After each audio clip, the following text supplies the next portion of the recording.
నిజామాబాద్ జిల్లా కలెక్టర్ వద్ద సిఐటియు ఆధ్వర్యంలో అంగన్వాడీ ఉద్యోగులు ధర్నా చేశారు. జిల్లాలోని వివిధ ప్రాంతాల నుండి పెద్ద ఎత్తున ఉద్యోగులు వచ్చి ఆన్లైన్ రిపోర్టింగ్ విధానాన్ని రద్దు చేయాలని, పెండింగ్ బిల్లులను చెల్లించాలని నినాదాలు చేశారు. అంగన్వాడీ ఉద్యోగులకు వేతనం తక్కువగా ఇస్తూ అదనపు పనులను చేయిస్తున్నారని సిఐటియు యూనియన్ జిల్లా అధ్యక్షులు రమేష్ బాబు చెప్పారు. జీతానికి మించి పనులు చేయిస్తూ శ్రమ దోపిడీ చేస్తున్నారని, ఇది సరైన పద్ధతి కాదని ఆయన మండిపడ్డారు. యూనియన్ ప్రతినిధులతో కలిసి తమ సమస్యలపై జిల్లా అదనపు కలెక్టర్కి వినతి పత్రం సమర్పించినట్లు అంగన్వాడీ జిల్లా సభ్యులు తెలిపారు.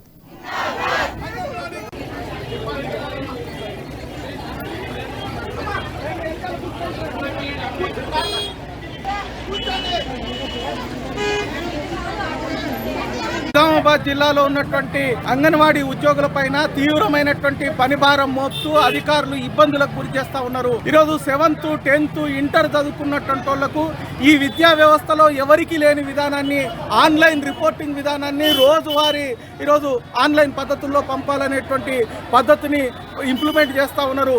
దీని మూలంగా అనేక మంది అంగన్వాడీ టీచర్లు ప్రతి సెంటర్లో 3-4 వేల రూపాయలు ఇతరులకు ఇచ్చి ఆన్లైన్ పని చేయించుకునేటువంటి పరిస్థితి వస్తూ ఉన్నది. సంవత్సరం నుంచి సెంటర్ అద్దెలు లేవు, గ్యాస్ బిల్లులు లేవు, కూరగాయల బిల్లులు లేవు, అనేక రకాల బకాయిలు ఉన్నాయి. 7 సంవత్సరాల నుంచి టీఏడిఏలు లేవు. మరి వీటన్నిటిని ఏమి చెల్లించకుండా ఈరోజు అధికారులు అంగన్వాడీ టీచర్లను ఇబ్బందులకు గురి చేయడం సరైనది కాదు అనేటువంటిది సిఐటిగా మేము డిమాండ్ చేస్తూ ఉన్నాం. నిజామాబాద్ జిల్లాలో ఉన్నటువంటి అంగన్వాడీ ఉద్యోగులపైన తీవ్రమైనటువంటి పనిభారం